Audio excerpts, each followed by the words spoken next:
I'm Sophia Bennett. I'm 32 years old, a graphic designer in Denver, Colorado. This morning I woke up to 29 missed calls from an Illinois number. I stared at my phone so long my coffee went cold because before I listened to a single voicemail, I already knew. Some memories do not fade. They wait in the dark corners of your life until one ordinary morning they drag you all the way back. For me, it took one flashing screen. And suddenly I was 12 years old again, standing alone inside Union Station in Chicago, watching the only people who were supposed to protect me turn my fear into entertainment.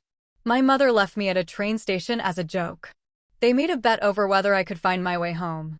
I still remember the way my stomach dropped when I realized they were not coming back. The way every face in that station looked unfamiliar. The way the city felt too big, too loud, too cold for a little girl with $9 in her pocket. That was the day everything split into two versions of me. The girl I had been before, and the person I had to become after. I never went back. Not that night, not ever. I built a different life, a different name, and a future so far from them that most days I could almost believe they no longer existed. But those 29 missed calls proved something I had spent 20 years trying to bury. The past does not always stay where you leave it. Growing up in Willow Creek, Illinois, taught me early that appearances meant everything in my family. To neighbors, we looked solid and respectable. My parents owned a small chain of home goods stores. On weekends, my father grilled in the backyard. My mother waved at people across the fence. Everyone acted like we were the kind of life other families should admire. But inside the house, love was tied to performance and safety depended on whether my mother was bored enough to invent another lesson. She loved calling them lessons. If I cried, I was too sensitive. If I asked for help, I was helpless. If I forgot something, I needed to learn responsibility. She could turn any normal childhood mistake into a reason to humiliate me, and my father always backed her up with a grin, like cruelty was a team sport they both enjoyed. When I was 8, I asked for sneakers at the mall because mine were falling apart. My mother said I was acting spoiled, marched me to a bench near the food court, and left me there alone for almost 3 hours. When they finally came back, my father laughed and asked if he owed her $20 because he had guessed I would still be sitting in the same spot. When I was 10, I cried after boys mocked me in a stadium parking lot. Instead of comfort, my parents drove to the far side of the lot, told me to get out, and left me there after sunset because, according to my mother, tears made people weak. My father thought it was hilarious that I was still there when they returned nearly an hour later with fast food for themselves and no apology for me. That was the pattern. Everything became a test. Everything became a joke at my expense. They used big words to make ugly things sound noble. They called it character, grit, preparing me for reality. But independence was not what they were building. Fear was. Hypervigilance was. Silence was. I learned to study their moods before speaking. I learned to disappear inside my own house. The only place I ever felt like I existed outside their rules was on paper. I drew constantly, on receipts, in school margins, on cheap sketch pads bought with babysitting money. I drew bedrooms with locked doors, train windows full of light, women standing on mountaintops with no one behind them. At 12, I could not have explained any of that. But I know now I was trying to draw my way out of my own life. What pushed everything over the edge was something small. I got a B+ in art. Not math, not science. Art. The one subject that made me feel alive. I was proud of it until I walked through the front door and saw my mother holding the report card like evidence of moral failure. That night I heard them talking in the kitchen, voices low and amused in the way that always made my stomach tighten. My mother said I needed a lesson I would never forget. My father said he would bet money on that. The next morning they acted cheerful in a way that made my skin crawl. My mother made pancakes. My father asked if I wanted orange juice. They said we were taking a day trip into Chicago, just the three of us. For one stupid, desperate second, I thought maybe they were trying to reset something. I should have known better. The whole drive felt off. My father kept the radio loud and drummed on the steering wheel. My mother kept turning around to ask questions she already knew I would answer carefully. Did I think I was smart? Did I think smart girls were ready for the real world? Every answer seemed to amuse them. By the time the skyline came into view, I had that familiar feeling in my body, the one that said something bad was coming and I would not be allowed to prepare for it. We parked near Union Station around noon. I had never seen anything that big or crowded up close. Inside the main hall, my mother pointed to a pillar near the entrance and told me to wait while they moved the car and grabbed lunch. 15 minutes, she said, maybe 20. I asked if I could go with them and my father laughed so loudly people turned to look. My mother leaned close and told me not to embarrass her in public. So I nodded and stayed by the pillar while they walked away. I checked the big station clock over and over. 15 minutes passed, then 30, then 45. I kept telling myself parking was bad or the food line was long. An hour in, my chest started to hurt. An hour and a half in, panic was rising so fast it made my hands shake. I had $9, no phone, no address written down, no idea how the trains worked. I had never felt smaller. Then I saw a car. Through the front windows, moving slowly past the street outside. My whole body jolted with relief so strong I almost laughed. I ran toward the glass, waving both arms. My father was driving. My mother was in the passenger seat. Both of them were looking right at me. My father smiled first. Not the relieved smile of someone who found a lost child. The smile of someone watching a punchline land exactly the way he hoped. My mother rolled down her window just enough for me to hear her over the traffic. She yelled, "I bet $50 you cannot even find your way home." Then she laughed. My father lifted one hand off the wheel in a little thumbs up like they were congratulating themselves for being clever. Then the car disappeared into traffic. That was the moment the world changed shape for me. It was one thing to fear they might forget me. It was something else entirely to see them choose it. To watch them enjoy it. To realize that my fear was not a side effect of what they were doing. It was the point. I ran back inside. I wandered from one end of the station to the other, crying off and on, wiping my face because I was still embarrassed to be seen upset. My parents had trained that into me too. I tried to think of anyone I could call, but there was no one. I tried to picture the route home, but home might as well have been another country. I spent almost 3 hours inside that station after they left. Long enough for the light outside to begin shifting. Long enough that I stopped thinking in complete sentences and started moving on instinct alone. I stayed away from doors, police, and strangers, because the same people who abandoned me had spent years teaching me that asking for help was weakness. That was one of the cruelest parts. They trained me not to trust anyone, then left me in a place where trust was the only thing that could have saved me. The person who finally noticed me was a station employee named Maria. She was in her 50s, with tired eyes and a calm voice. She had apparently seen me pass the same row of seats multiple times. She stopped me and asked if I was lost. I lied and said I was waiting for my parents. She asked how long. I said I did not know. She asked if I had eaten. That was the question that broke me. I started crying so hard I could barely breathe. I told her everything. She did not tell me to calm down or accuse me of being dramatic. She crouched so her face was level with mine and said, "Clearly, you are safe right now. And I am going to help you." Security was called, then transit police. An officer took my statement. They checked the station cameras covering the front entrance and confirmed that a car matching my description had slowed near the curb before leaving. When they finally reached my parents by phone, the officer's expression went from cautious professionalism to open disbelief in about 10 seconds. He told them, leaving a 12-year-old in a major transit station is not a lesson in independence. It is child abandonment. By early evening, I was sitting with a social worker while a report was being prepared. She explained that because my parents were refusing to return and still insisting this had been a parenting decision, I could not simply be sent home. There would be an emergency placement. I was terrified when they told me I would spend the night with a foster family. Then I met Mark and Laura Bennett. He was a photographer with ink stains on his fingers. She was a preschool teacher who smelled faintly like lotion and classroom paper. Their house was warm and cluttered in a way that felt lived in instead of chaotic. Laura asked if I wanted spaghetti or soup. Mark asked if I preferred the hall light on or off. Nobody yelled when I said I did not know. Nobody made fun of me for crying at the dinner table after 2 bites. That first night in their guest room, I barely slept, but one thought kept circling. A stranger at a train station had shown me more kindness in 5 minutes than my own mother had shown me in years. My parents showed up at family court with a lawyer and the exact same attitude they had always had at home. Calm, offended, slightly amused. They did not deny leaving me at Union Station. They admitted it.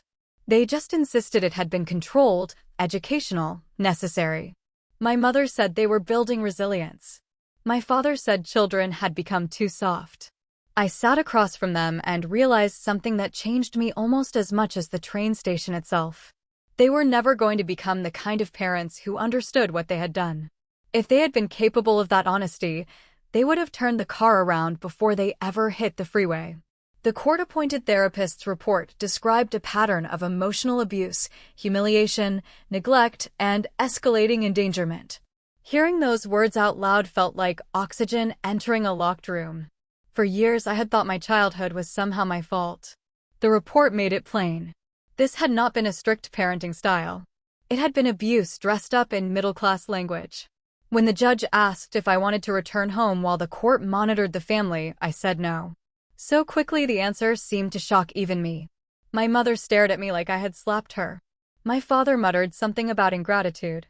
The next phase was supposed to be a path toward reunification.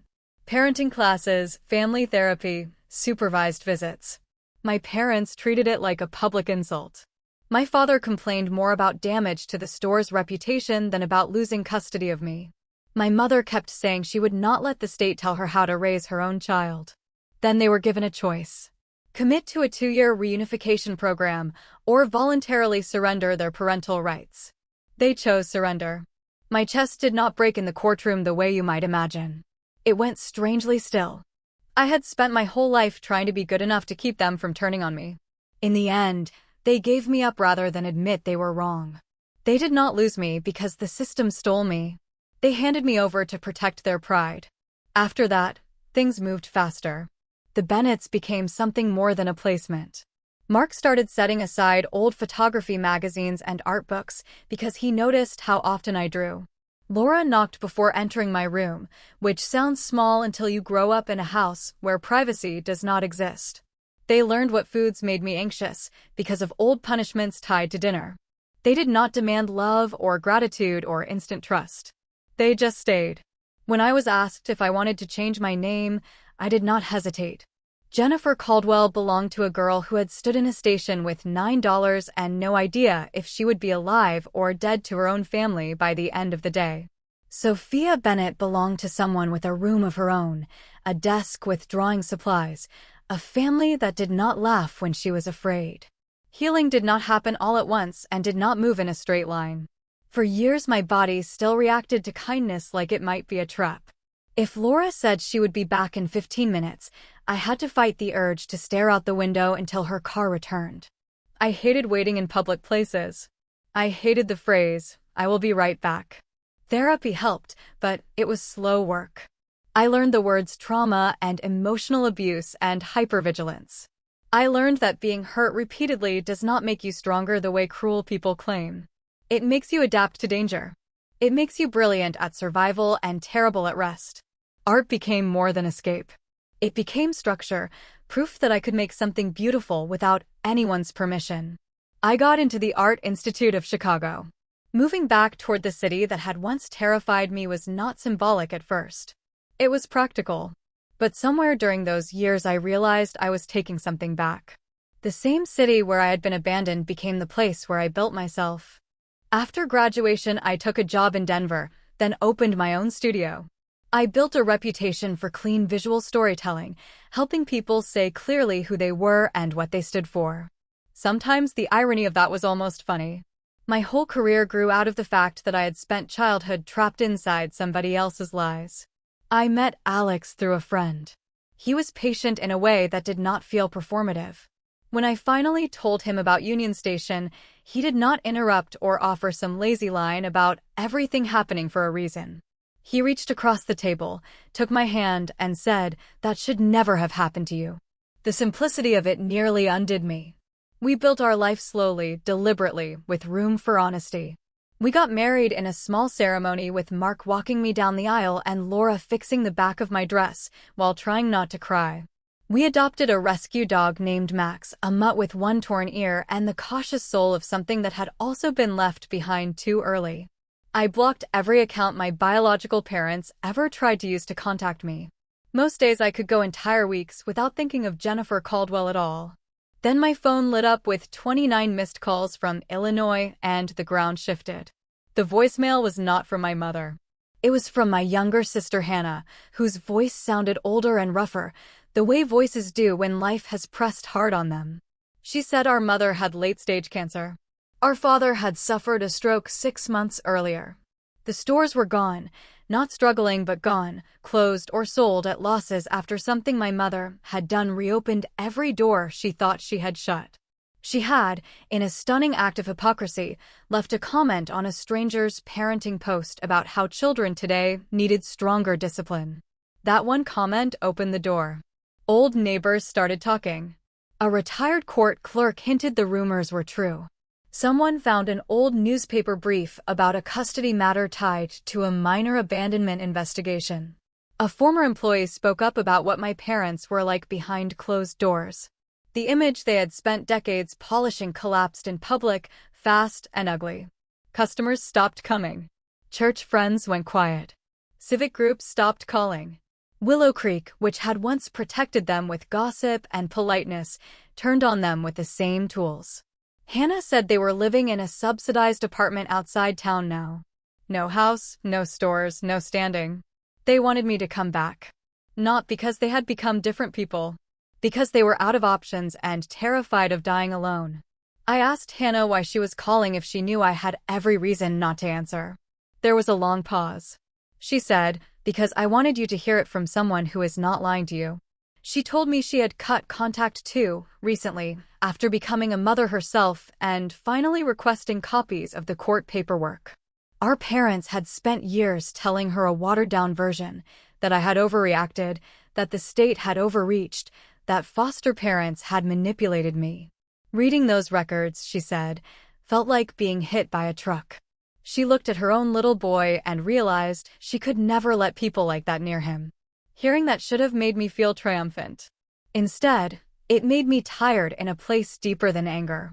Alex told me I owed them nothing. Laura told me whatever I chose had to be for my peace, not their comfort. Mark said quietly that some people only look for the bridge after they have burned the house down. I sat with that all night. By morning I knew one thing clearly. I was not going back to save them. I was going back to end it in my own voice. I flew into Chicago 2 days later and drove to the hospital. The room smelled like disinfectant and stale fear. My father looked older and smaller, as if illness and disgrace had stripped him down to the ordinary man beneath the performance. My mother still had that instinctively arranged face, as if dignity were something she could apply like lipstick. My mother started crying before I had even sat down. She said my name, my old one. I corrected her once and only once. "Sophia." She nodded, dabbing at her face, and my father said they had made mistakes. Mistakes. The same cowardly word people use when the truth is too ugly to say out loud. I told them no. A mistake is missing an exit. A mistake is forgetting milk at the store. What they did was deliberate. They left a 12-year-old girl in a train station in a city she did not know, laughed while she panicked, and spent 20 years lying about it to protect themselves. My father started to speak, but I had not flown there to hear another defense wrapped in softer language. I told them they had turned my fear into a game, and the reason they were sitting there now without a business, without respect, and without either daughter was because games end. People find out. Children grow up. Truth catches up even in small towns that think silence can bury anything. My mother asked if I could forgive them. I told her forgiveness was not a debt I owed to people who only came looking for me when their lives fell apart. Then I said the sentence I had been carrying in some form since I was 12 years old. You bet on whether I could find my way home. I did. I just did not come back to yours. They both cried. But for once their tears did not move me. I was not cruel. I did not yell. I did not insult them. That was the part that surprised me most. Revenge, when it finally came, did not feel loud. It felt cold, clear, exact. I told them I would not be paying bills, managing care, or restoring contact. I told them my family was in Colorado and Illinois with the people who had actually earned that word. Then I stood up. My father asked if this was really goodbye. I looked at him and said it had been goodbye for 20 years. You are just the last people to understand that. I walked out and did not look back. In the parking lot, the air felt thin and bright. My hands were shaking, not from regret, but from the strange release that comes when something haunting you finally has a shape you can leave behind. On the flight home, I thought about the little girl at Union Station. The one who had believed being abandoned meant being unwanted forever. She had been wrong. She was unwanted by two broken people who mistook cruelty for strength, but she was not unworthy of love. There is a difference, and learning it saved my life.